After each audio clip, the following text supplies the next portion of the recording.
Yes, donc c'est parti. Donc là, j'espère que cette fois-ci, j'aurai du son. Donc, je vais juste refaire rapidement, parce que tu sais, après les longs congés et tout, on s'en rappelle moins bien là. Donc, juste très rapidement la définition des utilisateurs. Juste, donc ça permettra de faire un petit rappel aussi, là. Et moi d'avoir le son sur mon enregistrement là. Donc la définition, donc point important, c'est vraiment la question des éléments obligatoires, donc au niveau du numéro d'identification de l'utilisateur, qui est idéalement unique. On va voir, il y a des trucs de bypass qu'on peut faire pour qu'il soit le même. Sauf que si deux utilisateurs ont le même numéro d'identification, ça fout un peu le bordel, quoi. On va voir que c'est pas l'idéal, mais parfois on est non, en fait, on n'est jamais vraiment obligé. Ici, on n'en a pas. Mais ça m'est déjà arrivé une fois d'être obligé d'en avoir un.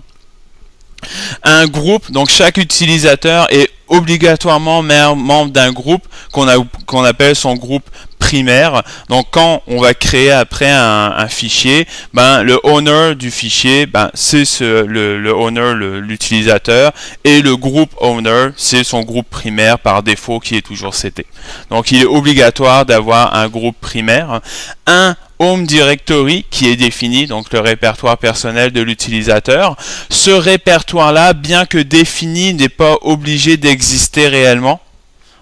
Bien qu'on peut définir dev nul, donc directement à la poubelle, ou alors si on a un système centralisé de gestion des utilisateurs, qu'on parle d'Active Directory ou qu'on parle de LDAP, peu importe, c'est possible que d'une machine à l'autre, le Home Directory qui a été défini n'existe pas ou soit pas présent.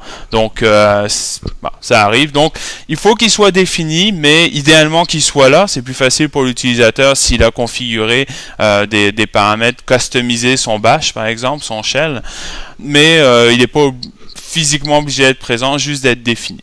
Un interpréteur de commande, parce que quand l'utilisateur va se connecter, il y a cette première commande, en fait, d'un sens, c'est la première logiciel qui va démarrer quand l'utilisateur se connecte. Donc quand on se connecte en SSH, il regarde, l'interpréteur de commande c'est ça, hop, et il va le démarrer. Donc ça peut être, on avait vu qu'il y en avait plusieurs, bash, sh, zsh, tcsh, ou ça peut être des interpréteurs non valides, comme on va voir pour les utilisateurs système, tels que binfiles ou usr sbin no login. Donc à ce moment-là, l'utilisateur, quand il essaye de se loguer, vu que binfile ça renvoie false, faux, la commande qui est lancée tout de suite, ça renvoie faux. Donc l'utilisateur ne peut pas être dans une session interactive, vu qu'il n'a pas d'interpréteur de commande.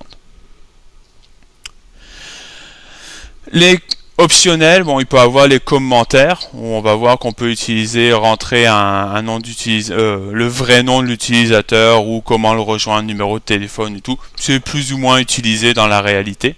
Des groupes secondaires, donc ça va être utilisé pour pouvoir fournir des nouveaux droits. Il pourrait avoir un groupe secondaire tel que marketing ou autre. Et là, à ce moment-là, on rajoute l'utilisateur, donc il va pouvoir accéder au répertoire. Ou alors, il pourrait être dans le groupe disque, donc à ce moment-là, il peut manipuler le disque dur de la machine. Ouais, dans vrai nom non complet là. Comme username tboutry, le nom d'utilisateur complet, le vrai nom thomas.boutry. Donc c'est vraiment une zone de commentaires, un nom non utilisé par le système ou très peu. Et un mot de passe, comme je dis, il n'est pas obligatoire le mot de passe, comme on va voir pour les utilisateurs système, ils n'ont pas de mot de passe, donc ils ne peuvent pas se connecter. Donc c'est vraiment, s'il n'a pas de mot de passe, il peut pas se connecter, pas de bras, pas de chocolat, comme on avait dit la dernière fois, là. Donc pas mot de passe, pas de connexion. Pas d'authentification, tout du moins. Okay. Deux types d'utilisateurs, donc c'est la convention, des utilisateurs interactifs ou aussi appelés regular user, donc utilisateurs réguliers. Donc ça c'est vous, moi ou peu importe, des personnes qui vont établir une connexion sur la machine, qui vont interagir avec ce dernier. Donc ils ont un nom d'utilisateur, un mot de passe et ils se connectent, ils s'authentifient et généralement c'est une manière interactive, que ça soit à travers un service comme Samba ou donc le partage de fichiers ou via SSH où là il y a une interaction avec la machine qui se crée. Donc il y a aussi les utilisateurs de services, comme par exemple pour utiliser Apache ou SSH. Donc eux, ça leur permet de, au lieu d'être exécuté en tant que root, en tant qu'administrateur, ben ça démarre sous un usager qui a moins de droits. Donc s'il y aurait un problème de sécurité, par exemple il y a Apache, donc le serveur web qui roule, le serveur web roule en tant qu'usager Apache. S'il y a un pirate qui réussit à entrer à l'intérieur du système via Apache, ben là il va se retrouver avec uniquement les droits de l'utilisateur qui roule le service. Donc il va se retrouver à ne pas pouvoir faire tout ce qu'il veut, parce que la seule personne qui peut faire ce qu'il veut, l'ensemble, ça serait root. Donc ça permet de faire une segmentation des privilèges entre l'administrateur qui a le droit de tout faire et l'utilisateur de service qui lui uniquement roule un service disponible. C'est la même chose pour SSH. On va voir quand on va la lister que il y en a plusieurs sur le système parce que la majorité des applications réseau ont un utilisateur associé pour pouvoir rouler son service. La particularité, c'est que il y a les différentes points obligatoires que l'utilisateur il a, donc quand même le home directory, etc. Mais bon, son interpréteur de commande va être généralement binfiles ou no login pour éviter toute interaction possible. Donc l'interpréteur de commande est, si on peut dire, invalide. Et ces utilisateurs-là n'ont pas de mot de passe défini par défaut. Donc, ce qui enlève aussi cette possibilité d'authentification. C'est bon? Comment les reconnaître en plus de cette particularité? Mais bon, c'est pas évident de voir qu'un usager a pas de mot de passe. Hein. Je veux dire, à moins de regarder le fichier ou autre, c'est difficile.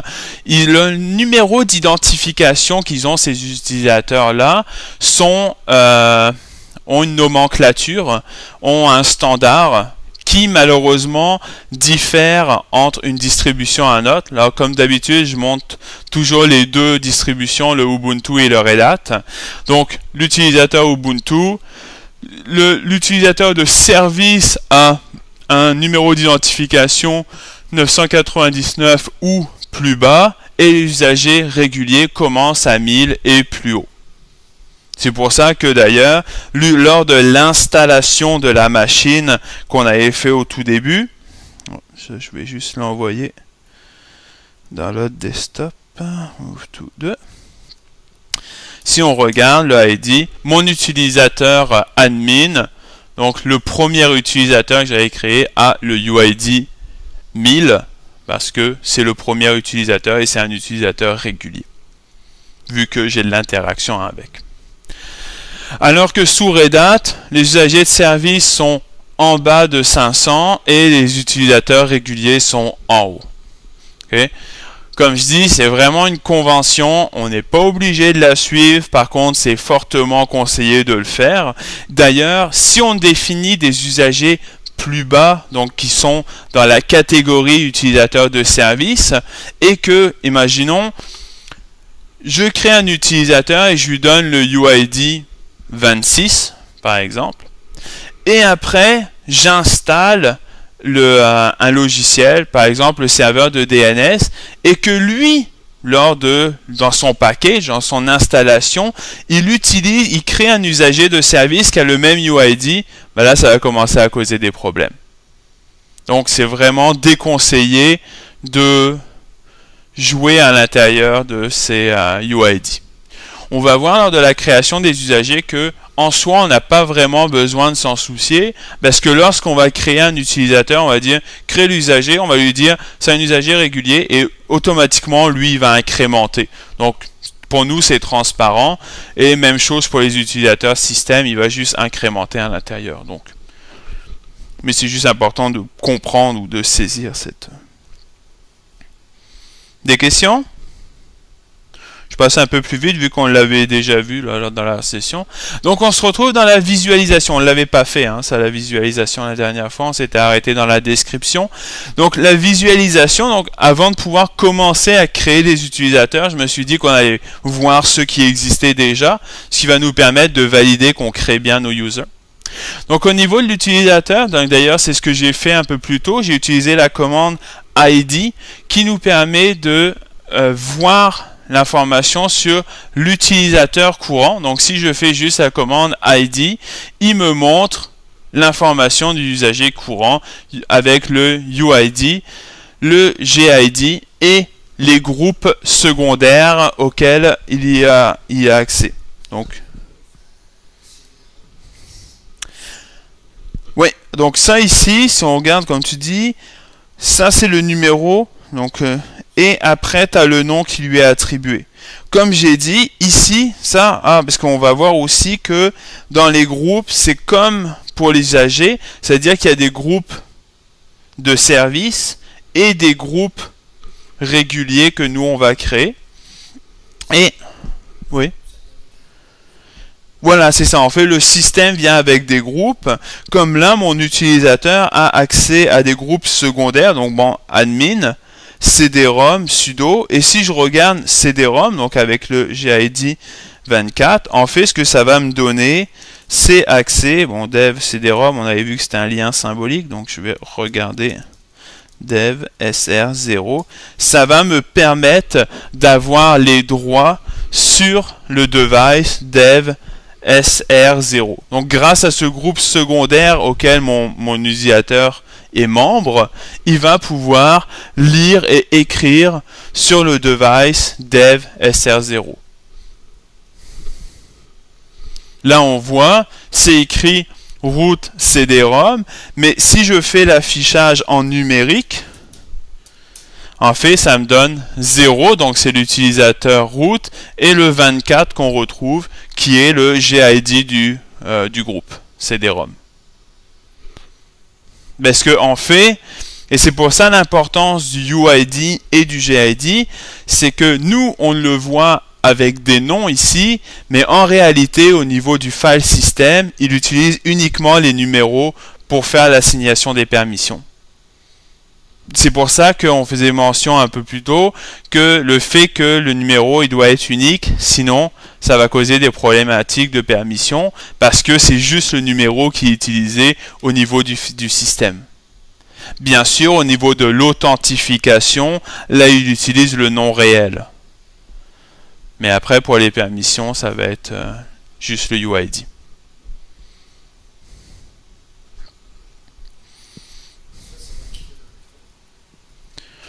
On va le voir. On va commencer par visualiser nos utilisateurs. Après, on va visualiser nos groupes. Donc, toujours avec la commande, je peux faire ID, puis lister un autre utilisateur. Donc là, ce que j'ai fait, c'est que j'ai pris un utilisateur de service, donc SSHD, et on voit que son UID, c'est 105, et son groupe primaire, c'est nos groupes. Donc pour éviter qu'il ait d'autres droits, ils le mettent dans le groupe, nos groupes, qui a un numéro le plus haut possible en fait. Ça va? C'est bien beau, mais ça me liste uniquement l'information sur un user. Puis encore là, il faut que je sache que l'utilisateur SSHD existe. Donc comment pouvons-nous voir l'ensemble des utilisateurs présents? Donc là, il y a plusieurs manières de faire ça. Donc il y a toujours le fichier etc password qui contient l'information des utilisateurs. Donc là, on a un exemple du fichier password. Je ne l'ai même pas coupé en plus. Donc là, on voit tous les utilisateurs. Et à la ligne 25, on voit bien mon ADM user, donc mon utilisateur qui est moi, qui est créé avec le UID 1000. Et partout, tout ce qu'il y a avant est des utilisateurs de service, parce que le UID est plus bas. Et là, on revoit vraiment la première colonne qui est le nom d'utilisateur, le X, parce que originalement il y avait le password, mais ça l'a enlevé. Le UID, donc 1000, le GID, 1000 encore. La section commentaire que je faisais mention. Donc pour mon user, c'est pas très intéressant. Par contre, si on regarde GNAT, là ils ont mis un commentaire un peu plus intéressant, donc le GNAT Bug Reporting System. Donc ça te donne un commentaire. Le répertoire personnel de l'utilisateur et après le l'interpréteur de commande. Et si on regarde bien pour les utilisateurs de service, on voit bien bin de login, false, false.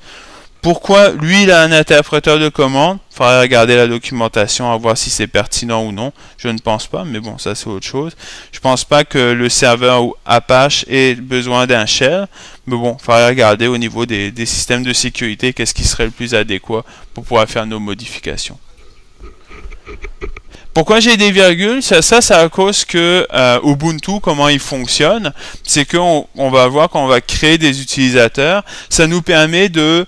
La première partie, c'est le nom réel de l'utilisateur, virgule, le room number, numéro de téléphone, etc. Donc c'est une petite convention qui se sont mis Ubuntu pour stocker de l'information sur un utilisateur. Mais c'est vraiment une convention à l'intérieur. On va le voir quand on va créer nos utilisateurs. Vous pourrez rentrer de l'information et vous verrez chacune des sections, si on peut dire, se remplir. Okay.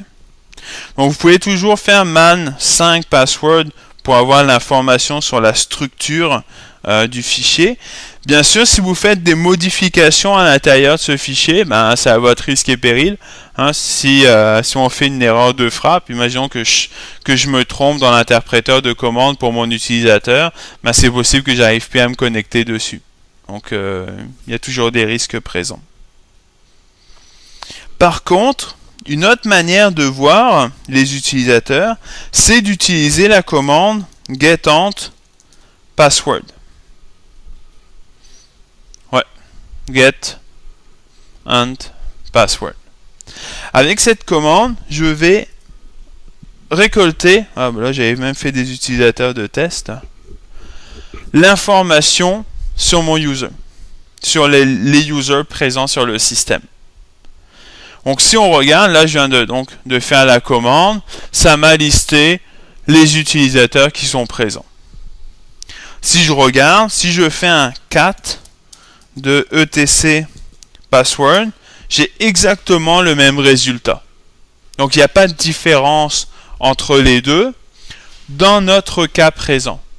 L'avantage du getEnt, donc getEnt PSSWD, c'est que en plus d'aller chercher les usagers locaux, donc qui sont définis dans etc password, si vous aviez un système centralisé d'utilisateurs comme Active Directory, LDAP, etc., ben getEnt password, il va regarder le contenu du etc password et il va aller demander à Active Directory la liste des utilisateurs définis sur la machine, disponibles sur la machine. Ok? Donc, en fait, l'avantage de getEnt, c'est que ça nous donne un retour d'informations sur les utilisateurs réels, donc l'ensemble des utilisateurs pour cette machine, au lieu de uniquement les utilisateurs locaux.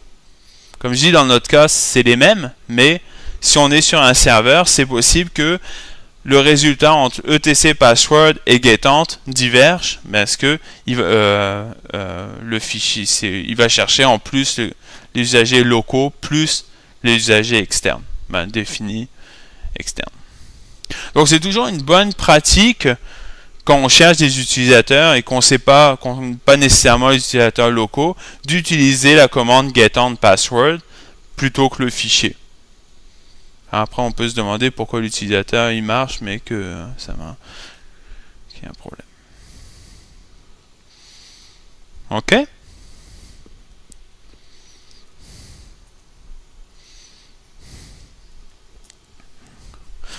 Donc, passons maintenant au groupe.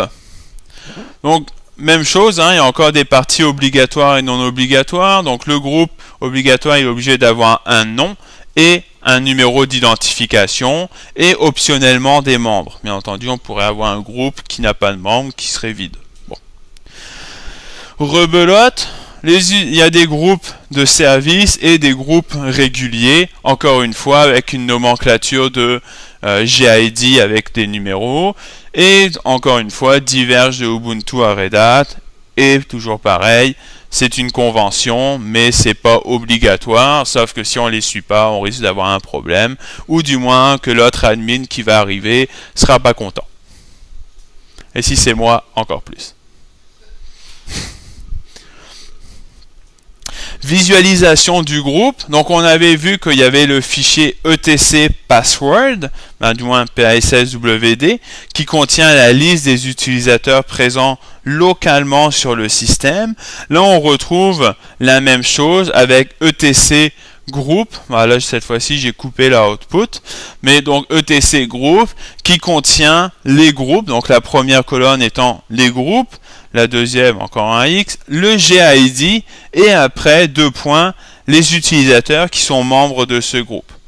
Si j'en avais plusieurs, par exemple pour le groupe CD-ROM, il y aurait ADM user, virgule, Tboutry, virgule, Bastien, virgule, Jérémy, peu importe.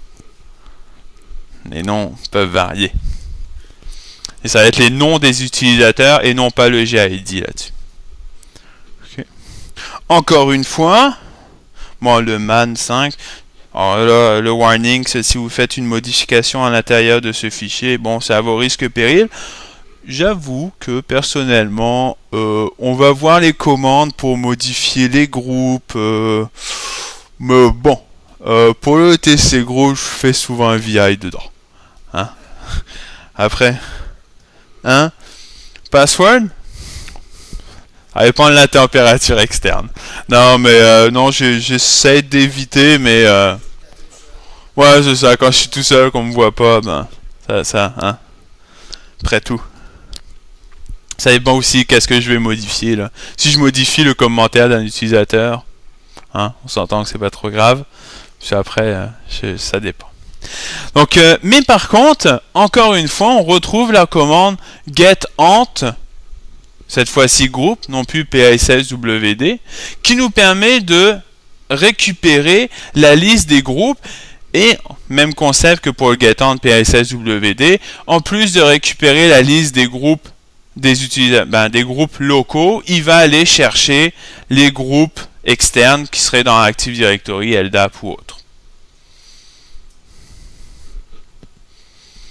Donc, c'est pour ça que je dis encore, la bonne pratique, si on veut avoir vraiment l'ensemble des utilisateurs, va être d'utiliser le getEnt pour le groupe et le password. À moins qu'on veut uniquement les utilisateurs locaux. C'est bon? On passe à la création d'un utilisateur. Hein? Création d'un utilisateur? Allons-y. Bien sûr, pour créer un utilisateur, il faut être administrateur. Hein? Tout le monde ne peut pas, l'usager lambda ne peut pas créer un utilisateur. Donc c'est pour ça qu'on va toujours utiliser la commande sudo pour le faire. On va voir, il y a 2 commandes qui existent et les 2 commandes sont autant disponibles sur le Red Hat que sur le Ubuntu.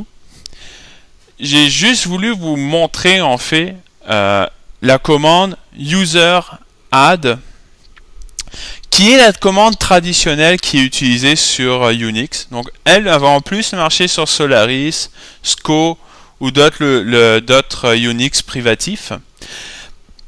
Par contre, on va voir qu'il y a une commande qui existe, qui a été mise par-dessus pour nous aider. Bon.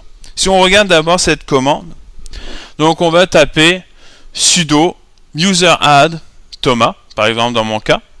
Là on voit, si je fais un ID de cet utilisateur, bon, l'utilisateur a été créé. On voit d'ailleurs que j'ai un GID qui est aussi créé, parce que lui, ce qu'il va faire par défaut, c'est que quand on va créer un utilisateur, il va créer un groupe avec le même nom, et il va le mettre groupe primaire. Donc automatiquement, lui, il fait 2 opérations, il crée le user, et il crée un groupe avec le même nom, et il les associe pour le groupe primaire. Okay? C'est paramétrable, mais c'est comme ça son comportement par défaut. Et si je fais un getEnt password, par défaut, il m'a mis donc le nom d'utilisateur, son UID, donc il a incrémenté de 1, parce que ADM user c'était 1000, donc maintenant c'est rendu 1001. Le groupe, le GID, pareil. Le home directory, il met le home suivi du nom du user, et il a mis bin sh par défaut. Par contre, si je fais un ls du home directory, ben on voit j'ai un no such file or directory, il ne crée pas le répertoire personnel de l'utilisateur, et à ce stade-ci, on voit il m'a jamais demandé le mot de passe lorsque j'ai utilisé la commande user add. Donc l'utilisateur Thomas, bien il a un GID, un home directory et un interpréteur de commande, mais il n'a pas de mot de passe et il n'a pas de le répertoire personnel n'existe pas. Donc, il faudrait définir aussi un mot de passe pour que ça marche et idéalement créer son home directory. Le fichier de configuration pour UserAdd, c'est etc défaut UserAdd. Bon, si vous voulez avoir plus d'informations.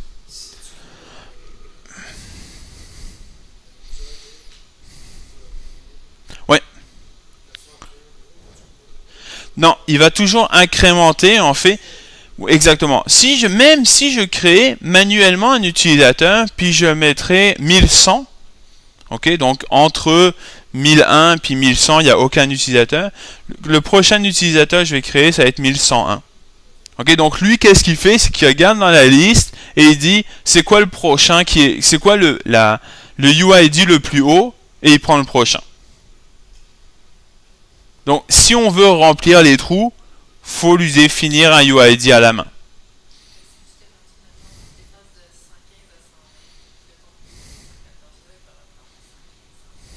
Oui, exactement. Il va falloir que je supprime l'ensemble de...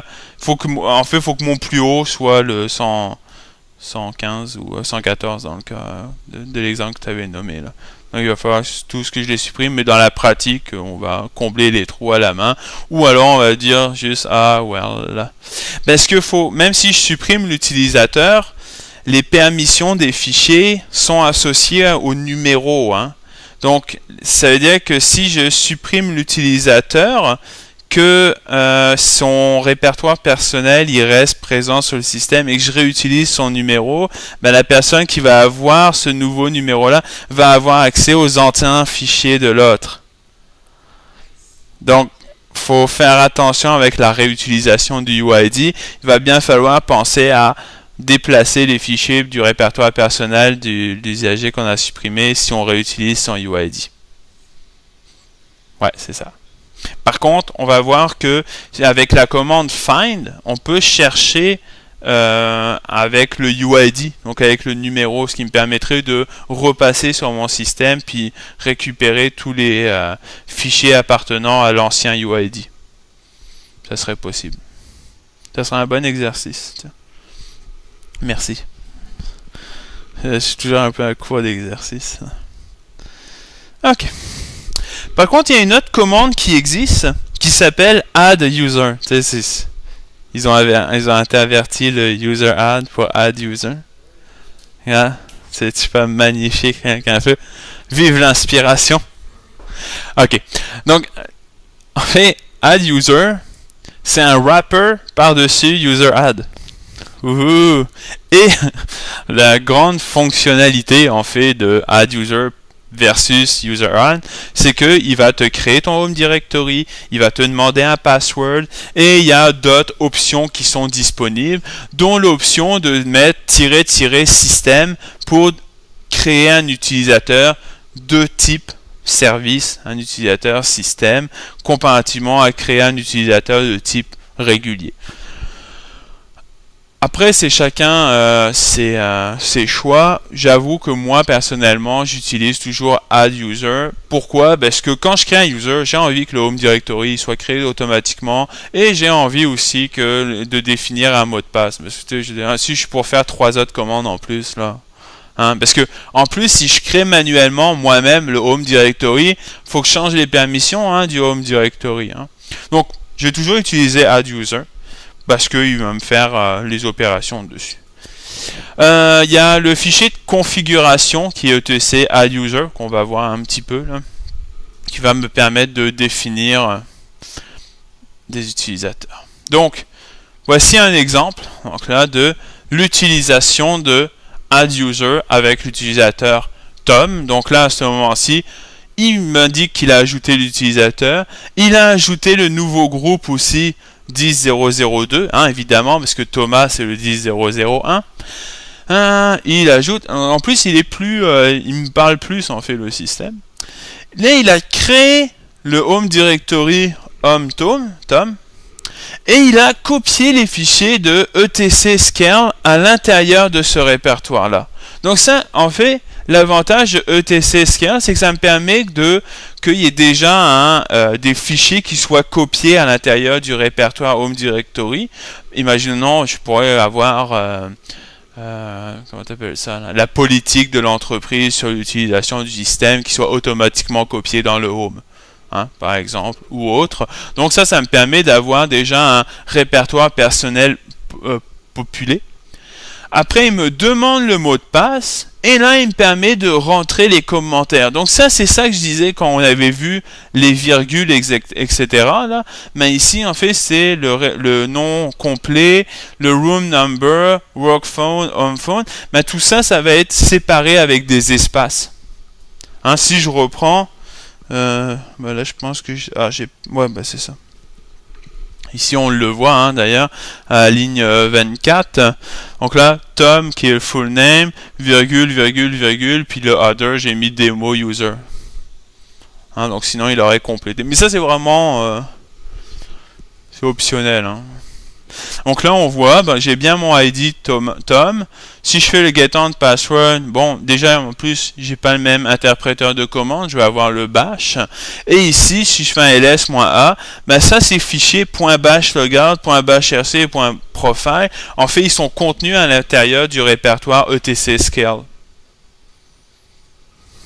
Donc ça me permet de définir des fichiers par défaut qui seront automatiquement copiés lors de la création du Home Directory.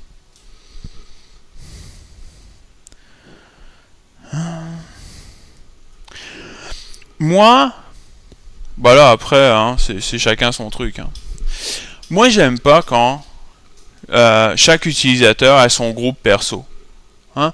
C'est cool pour faire la segmentation de permissions, mais chez moi, si je crée 4-5 utilisateurs, je vois pas pourquoi je les mettrais pas dans un groupe domain user, genre, ou users, ou peu importe le groupe, mais ça sert à rien que j'ai une prolifération de groupes à l'intérieur de mon système, si de toute manière, ces usagers, ils vont se parler. Alors que là, après, ça dépend des administrateurs, ça dépend des personnes, mais dans mon cas, moi, je préfère qu'ils soient tous à l'intérieur du groupe users.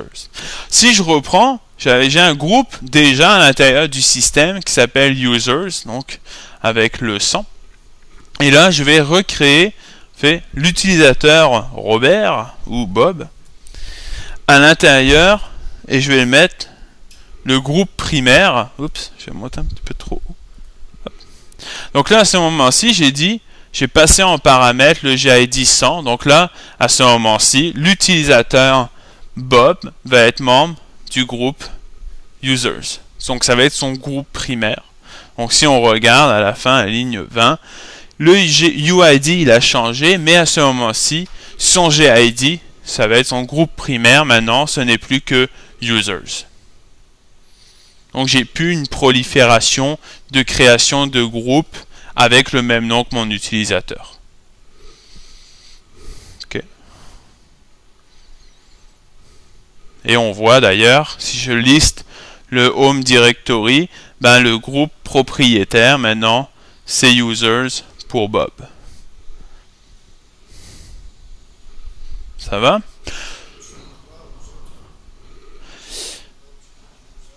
C'est une très bonne question. Regardons les permissions. Aujourd'hui, ça change pas grand-chose parce que mon répertoire, tout le monde peut le lire. Donc que tu sois membre du groupe users ou pas, j'ai un full access. Ça aussi, ça se modifie dans le fichier de configuration lors de la création de l'utilisateur. Qu'on peut limiter pour que le umask, donc la permission par défaut soit différente. Hein? Tu veux dire en termes du groupe là? Du groupe primaire?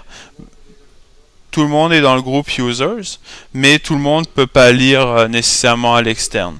mais tout le monde peut changer son répertoire. Comme Bob, il pourrait décider que non, je veux pas que ça soit juste moi qui puisse le lire.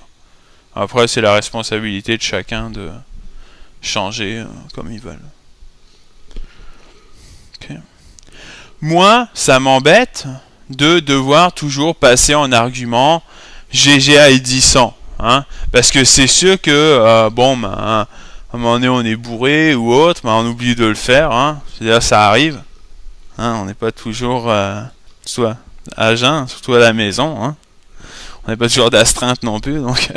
Donc, peu importe, là. On s'en rappelle, hein, les vidéos vont être publiques. Hein, donc, on fait attention à ce qu'on dit maintenant. Bon, revenons au truc.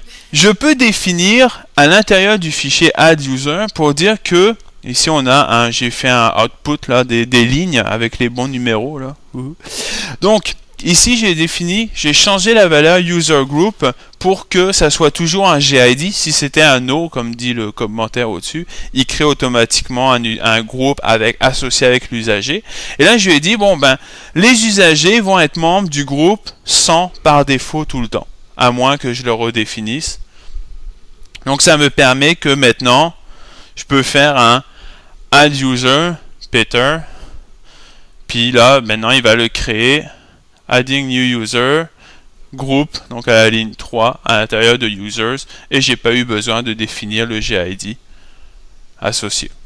Bon, après c'était juste pour montrer un des exemples des fichiers de configuration qu'on pouvait utiliser avec add user. Il y en a d'autres, hein, on peut jouer avec, là je vous laisserai le plaisir. 53. On va finir rapidement. Définition du scale. Donc c'était vraiment le fichier que je disais. Donc l'ensemble des fichiers contenus à l'intérieur de ce répertoire vont être copiés dans le répertoire Home Directory de nouvel utilisateur. Donc si on regarde bash logout, ce fichier là est appelé quand on se délogue. Donc il peut avoir des opérations qui se feraient. C'est assez rare que c'est utilisé, mais on pourrait avoir que je sais pas, j'ai pas d'idée comme ça. Oui, d'ailleurs si tu regardes, le point bashrc a déjà du contenu à l'intérieur. Si je regarde, je fais un cadre de etc scale point bashrc, j'ai déjà du contenu qui est présent. C'est pour ça d'ailleurs que mon L, si je fais la commande L, voilà, L, etc, j'ai cette commande qui existe et elle va être disponible pour l'ensemble des utilisateurs. Si je regarde home thomas.e.bashrc, il y a le même contenu qui est là. Donc si on regarde, hop, donc le point bashrc, ce script là est appelé à chaque fois qu'une session bash est initialisé, et le point profile est initialisé lorsque la première connexion de l'utilisateur, le profil, se charge sur la machine. Donc c'est la différence entre les deux au niveau du terme de l'appel. Et là je pourrais mettre n'importe quoi à l'intérieur de ce répertoire et ça serait copié dans le prochain utilisateur que je vais créer. Bien entendu, c'est sur le prochain, il n'est pas synchronisé. C'est vraiment une copie qui arrive. Ouais. Et ce qui m'amène à la création d'un utilisateur système. Donc là, j'ai juste fait un exemple où là, j'ai mis avec add_user -- système. Donc c'est un utilisateur service, un utilisateur système. Et là, j'ai mis un nom d'utilisateur quelconque, peu importe. Et là, en fait, il m'a créé l'usager. Donc on voit bien le UID, il est plus bas que 999.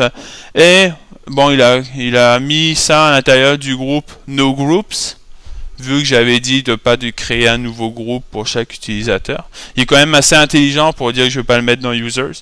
Il le met automatiquement dans NoGroups. Il a quand même créé le Home Directory. Mais là, on voit... Et on voit bien qu'il a mis bin files par défaut. Donc, pas d'interpréteur de commande. Et il ne m'a pas demandé de mot de passe non plus. Donc, c'est vraiment un utilisateur de service.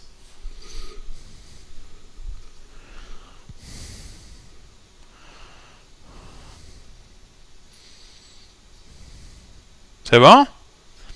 Fait que Là, on va voir comment modifier cet utilisateur jeudi.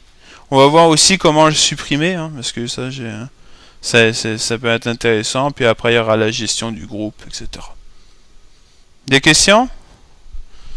Parfait.